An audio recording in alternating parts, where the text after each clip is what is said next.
Well, it's time for Media Watch now. James Creedon is with us in the studio. Hi, Laura. With his daily roundup of the online buzz and much more. And you can start right in France today. That's James. right. The European elections decimated, of course, the traditional parties here in France, as happened elsewhere in Europe as well. And the Conservatives lost their leader, didn't they? That's right. So just a kind of a quick tour through kind of the dismantling, the fragmenting of the French political landscape, which, of course, had begun already, but certainly these European elections saw it, that trend confirmed.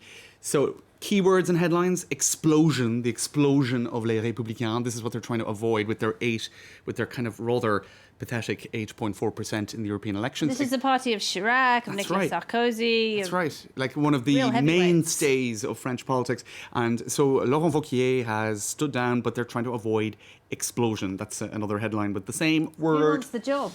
Well, who wants the job? We'll have to wait and see about that. But in the meantime, what they're trying to do is the vultures are coming in to pick apart the pieces of the party. And one of the vultures, might I say, but he, of course, isn't just that, is the French president, who's come in saying how this is his plan to achever la droite. And achever, great French word for to knock, the knockout blow, to kind of the killer blow. Yes. And you can see him there with his you see, they chose that photo quite well, I think. He's hoping to smash them.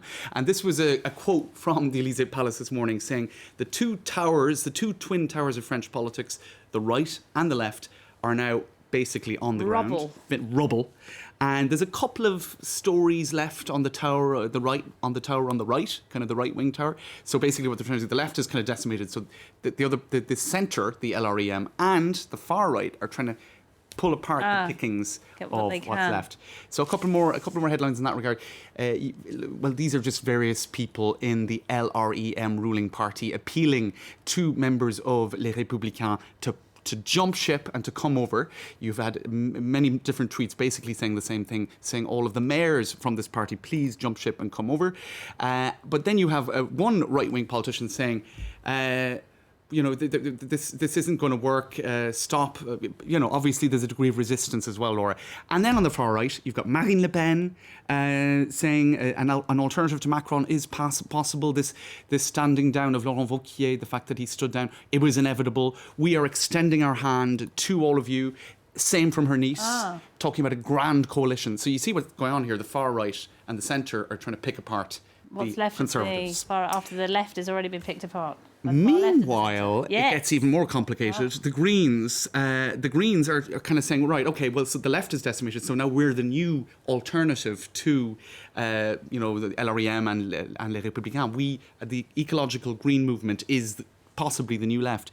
And so they've been talking about, that's construire l'alternative majoritaire à LREM et au RN. So you see, the whole political landscape is changing, and that's not a particularly new idea. You've already had Benoît Hamon, who obviously didn't do very well with, I think it was 6.3% the Socialist Party got. But there has been this idea for quite a while now that the Socialist Party, or what's left of the left, will have to sort of go green in order to survive. I mean, the last president was a socialist president. It's quite amazing how quickly things are changing here in France, isn't it? It's changing very, very fast. Well, whoever is in power is going to have to do something about growing inequality in France. And you've been taking a look at a report about how the country is turning into essentially ghettos of the very wealthy and the very, very poor. And a lot of it is down to property prices, I suppose, broader economic trends as well. But this is the report that came out today, Laura, by the French Urbanism Institute.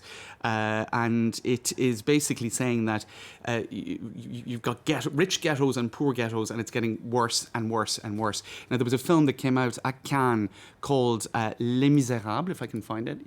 Where is it? It's here, I think. No, I can't find it. No, you skipped to your next. Oh dear. Anyway, what we're seeing here it is, Les Misérables, and it was Emmanuel Macron was actually going to have a screening of that film at the Élysée Palace. It basically is kind of taking a theme from Victor Hugo, if you like, about the really poor people in society and the lives that they kind of have to live, and how actually there is a situation like that today in the suburbs, in particular in the east of Paris, where actually for the last 15 years, revenues have been going down every And at the same time, year. Paris is the most expensive city to live in, according That's to a right. recent survey. So essentially, you're seeing the expensive neighbourhoods getting more and more and more and more and more expensive. Revenues. Just to try to get a couple of statistics on this, you have So people's salaries are not going up. property prices prices. Property prices in the most sought-after neighbourhoods have gone up threefold between 1999 and 2018. Salaries have increased twofold across the board. So basically, it's only the wealthier groups of people can move into these neighbourhoods. So they're becoming kind of rich ghettos where there would have been a degree of mixity. And then in the poor neighbourhoods to the east, revenues have consistently been going down for the past 15 years. And there's a really bad situation now where it's being described as an infernal spiral by this Urbanism Institute. So it's a real problem in France. It obviously feeds a lot of the political sort of tensions as well. Maybe these new political trends that we're seeing emerging as well, and increasing support for the far right.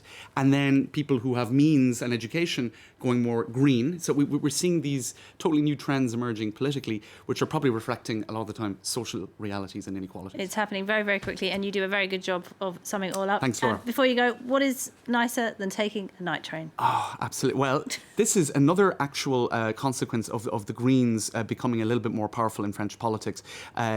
We're seeing that domestic flights in France may soon be banned. Now, what they're going to try, not entirely banned, but essentially, if Who takes a plane in France? The trains are great. A lot of people do, which I've always found extraordinary. We have the TGV. Yeah, I know, but there are loads of domestic flights, and you kind of think, why would you even bother? But basically, I would always rather take this. If the length of a journey by train is 2.5 hours longer than the flight, then they're going to get rid of these these flights. Basically saying, spend a bit longer on the train, it's better for the environment, etc. And actually, there's been a move over the last number of years. That's fine, but they're going to need more trains to cope with all those extra people. And they've been getting rid of night trains over the last couple of years. The Paris-Nice, for example, a lot of trains like that were shut down in the last number of years. And they're basically now saying that was a bad idea. We need low-cost airlines were kind of stepping into that breach.